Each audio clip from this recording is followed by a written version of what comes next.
Hello aspirants. तो next day new session new day. Okay, आज फिर से हम जो है वो दो क्वेश्चन यूपी से रिलेटेड लाए हैं जीएस पेपर 5 के लिए, जो कि 125 वर्ड्स के हैं। पीवाईक्यूज़ हैं 2023 के।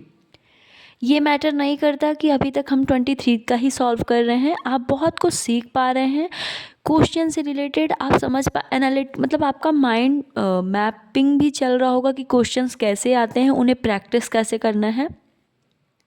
अगर आपने कोई सेशन जो है ज्वाइन नहीं भी किया है टेस्ट सीरीज़ का, तो अगर आप क्वेश्चंस को जैसा पीवाईक्यू में चल रहा है, अगर खुद मतलब आप ये देख पा रहे होंगे कि क्वेश्चन बहुत डायरेक्ट है। यूपीएससी जैसे बहुत घुमा फिरा के क्वेश्चंस जो है वो नहीं है। आपको इतना इजीली दे रहा है कि उत्तर प्रदेश में हड़प्पा सभ्यता से संबंधित पुरास्थलों की पहचान कीजिए। मतलब डायरेक्टली बोल रहा है कि आपको क्या करना है। जबकि यूपीएससी का जो आप क्वेश्चन सॉल्व करेंगे ना, तो ये डायरेक्ट नहीं होता। वो पूछ सकता था कि उत्तर प्रदेश में जो हड़प्पा सभ्यता से रिलेटेड पुरास्थल हैं उसका महत्व बताइए, कैसे वो प्रभाव डालता है। मतलब वो कुछ जो है आपके माइंड मैपिंग इतना ईजी नहीं होता है। यूपी का है क्वेश्चन तो थोड़ा आपको आपके लिए इजी है। क्वेश्चन जो है वो डायरेक्ट पूछता है, तो आपको टू द पॉइंट लिखना है। घुमा फिरा के बिल्कुल भी टाइम वेस्ट नहीं करना है एग्जामिनर का। तो मैं भी आपको ही कुछ ऐसे ही। तो आज का जो फर्स्ट क्वेश्चन है कि उत्तर प्रदेश में हड़प्पा सभ्यता मतलब इंडस वैली सिविलाइजेशन से रिलेटेड जो भी साइट्स हैं उनके बारे में बताना है। तो आपने इंडिया के मैप में तो देखा ही होगी कि कहाँ कहाँ तक जो है एरिया है ना। आलमगीरपुर जनरली आपने बहुत ज़्यादा सुना होगा, क्योंकि इसके बारे में डायरेक्टली बात होती है। बट जो अदर हैं वो उत्तर प्रदेश से रिलेटेड है, मैंने डीपली बात की है। तो जो इसका इंट्रो है कि हड़प्पा सभ्यता का पूर्वी विस्तार पश्चिमी यूपी के कुछ जिलों तक है। वो इस प्रकार हैं। कौन कौन से हैं, तो जैसे कि नाम है, कौन कौन सा एरिया है, खोज मतलब कब सर्च किया गया था, ईयर, स्थान मतलब प्लेसेस, वस्तु क्या क्या चीज़ें वहाँ मिली हैं और उनकी विशेषताएं। तो सबसे पहले मैप में देख लेंगे आलमगीरपुर मेरठ, बड़गांव सहारनपुर, शामली मंडी, सनौली बागपत, हुलास मेरठ, सोथी मुजफ्फरनगर। तो आलमगीरपुर 1958 में इसको खोज की गई थी। स्थान जो है वो मेरठ में है, मैंने मैप में बता दिया। वस्तु मिट्टी के बर्तन, मोहरे, मोती जैसी कलाकृति। विशेषता है कि सबसे पूर्वी साइट मानी जाती है एक प्रमुख व्यापार केंद्र। मतलब जो इंडस वैली सिविलाइजेशन की वर्ल्ड मैप में इंडिया मैप में देखेंगे तो सबसे पूर्वी जो है वो एरिया माना जाता है। भड़गांव 1983। सहारनपुर एक माँ बच्चे की टेराकोटा मूर्ति और तांबे की मुहर, एक छोटी सी साइट है।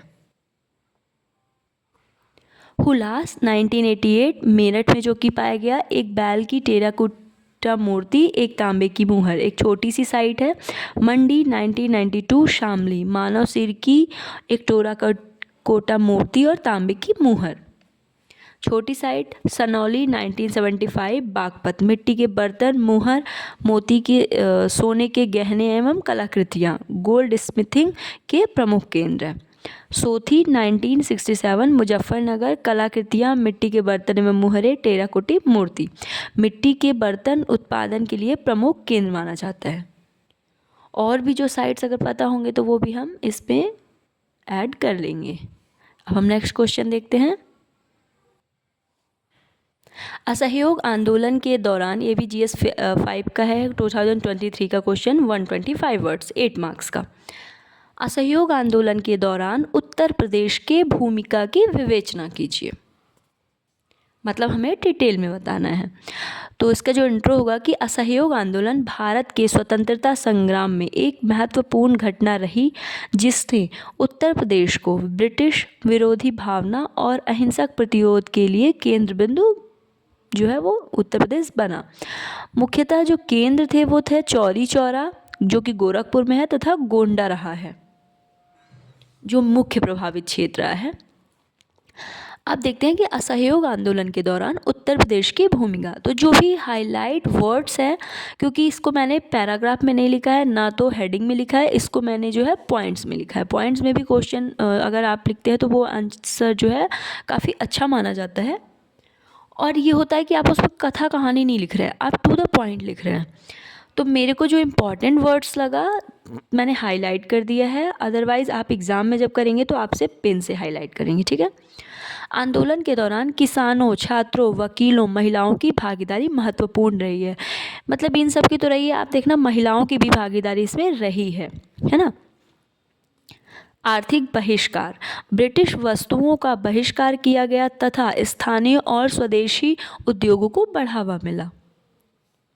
जवाहरलाल नेहरू, मोतीलाल नेहरू, CR दास जैसे नेताओं ने नेतृत्व किया, स्वतंत्रता के लिए लड़ाई में एकजुट रहे। राष्ट्रवादी भावना को बढ़ावा मिला तथा भविष्य के संघर्षों की नींव रखी। राष्ट्रीय शिक्षा को बढ़ावा, बनारस में काशी विद्यापीठ जैसे राष्ट्रीय शिक्षा संस्थानों की स्थापना की गई। अवध जैसे क्षेत्रों में किसानों ने अत्यधिक लगान और गरीबी के खिलाफ आंदोलन शुरू किया, जिसने असहयोग आंदोलन को मजबूती दी। फरवरी 1922 में चौरी चौरा की घटना, जो कि गोरखपुर में है, चौरी चौरा की घटना आपको पता ही हो गया है ना, एरिया को बंद करके इतना ज़्यादा वो पुलिस चौकी में भी आग लगा दी, ये सब घटनाएं जो हुई, उसके बाद से गांधी जी ने आंदोलन को बंद कर दिया। उपरोक्त मतलब निष्कर्ष लिख सकते हैं, लिखना है। अब इसमें तो हम वे फॉरवर्ड या फिर कुछ ऐसे समाधान तो लिखेंगे नहीं, ये हिस्ट्री से रिलेटेड क्वेश्चन है ना। तो उपरोक्त विवरण यह स्पष्ट करता है कि उत्तर प्रदेश ने महत्वपूर्ण भूमिका निभाते हुए बलिदान दिया। तो ये हमने क्वेश्चन देखा कैसे सॉल्व करना है।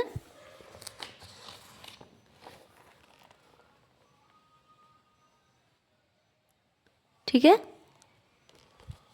मैं ये नहीं कहती कि मैंने जो पॉइंट्स बताए हैं, क्योंकि सभी को पता है कि हर बंदा जो है वो उसकी जो विज़न पावर होती है अलग अलग हो सकती है।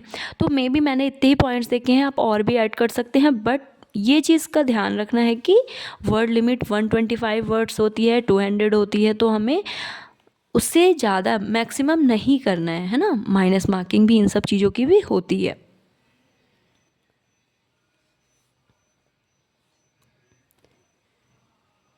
Okay for today, thank you so much. और मैं ये भी मतलब और भी आप शेयर कर सकते हैं ताकि और भी बच्चों को हेल्पफुल हो,